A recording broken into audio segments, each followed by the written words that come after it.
এখনও হচ্ছে না। 12:30 হওয়ার কথা ছিল। আমাদের কিছু লোকজন গেছে সংসদ ভবনে, ওইখান থেকে লোক আসছিল, নিয়ে গেছে। এখন ওনারা ফেরত আসেন নাই। ফেরত না আসা পর্যন্ত আমরা এখনো বুঝতে পারবো না আসলে পরবর্তী কর্মসূচিটা কী হবে। এরকম বারবার আমরা এবার চতুর্থবারের মতন আন্দোলনে এসেছি। বারবার আমাদেরকে মিথ্যা আশ্বাস দিয়ে ওনারা বাড়ি পাঠিয়েছে। এবার আমরা কোনো রকম আশ্বাসে বিশ্বাসী না। আমাদের এমপি কোর্ট না হওয়া পর্যন্ত আমাদের কর্মসূচি চলবে, অবস্থান চলবে। আমরা আসি অবস্থান, যেহেতু আমাদের লাগাতার অবস্থান কর্মসূচি, আমরা এই জায়গা ত্যাগ করবো না, এখানেই থাকবো, ইসলামেই থাকবো। আমরা এটা অনেকেই তো রাত্রি যাপন করি, আমরা ম্যাডাম এবং স্যারেরা রাত্রি যাপন করি।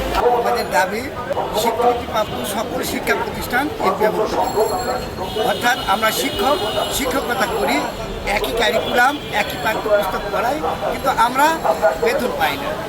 এই কারণে আমাদের এই নামটা এখানে নন এমপিওভুক্ত শিক্ষক, আমরা বেতন পাই না। আর এই বেতনের দাবিতে আমার নিজের কথায় আমি বলি, আমি 3 বছর যাব আমি শিক্ষকতা করতেছি, আমি কোনো বিল বেতন পাই না। আমরা অতি দুঃখ কষ্টের সাথে আমরা দিনাদিপাত করতেছি। আমাদের এমপিওভুক্তটা একান্ত প্রয়োজন, যে কারণে আমরা এই দ্রব্যমূল্যের ঊর্ধ্বগতিতে আমরা যেখানে যারা বেতন পায় তারা নাভিশ্বাস ফেলতেছে, আর আমাদের জীবনটাই দুর্বিষহ হয়ে দাঁড়াইছে।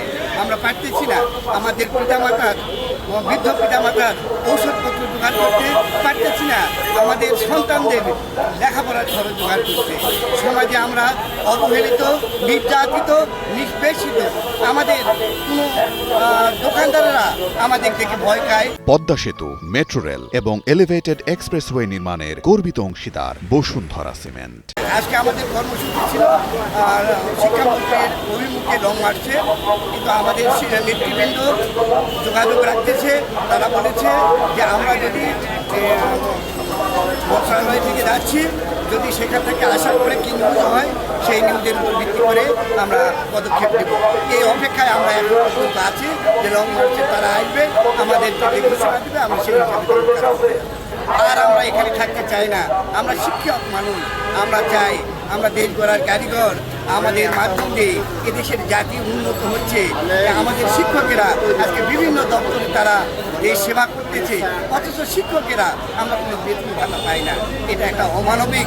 এইটা থেকে আমরা রক্ষার জন্য মাননীয় প্রধানমন্ত্রীর কাছে আমার আকুল আবেদন, আমাদের এই দাবিটুকু মেনে নিলেই আমরা আমাদের কর্মসূচি ফিরে যাব।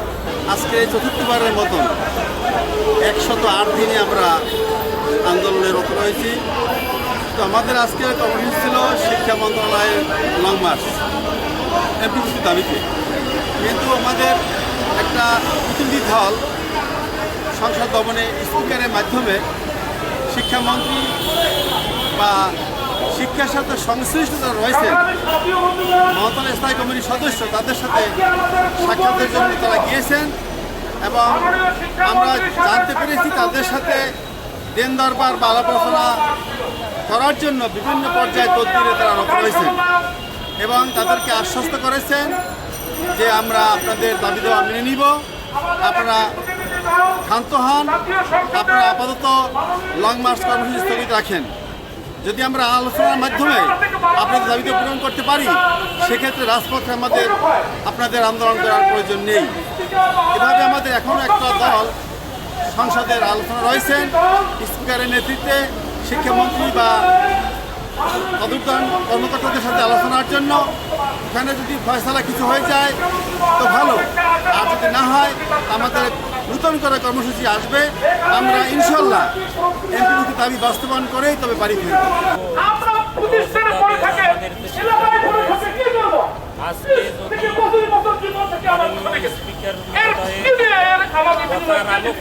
শিক্ষামন্ত্রী মহোদয় যদি আমাদেরকে এই ধরনের পুরোপুরি কোনো আশ্বস্ত না করে, আগামী দিনের জন্য আন্দোলন শুরু করব।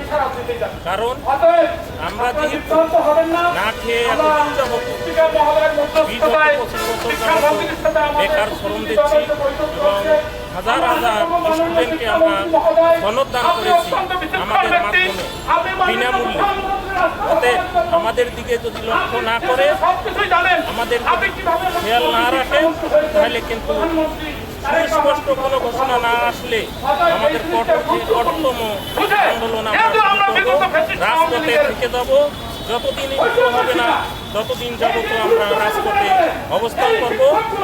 এমপিও না নিয়ে আমরা ঘরে ফিরবো না।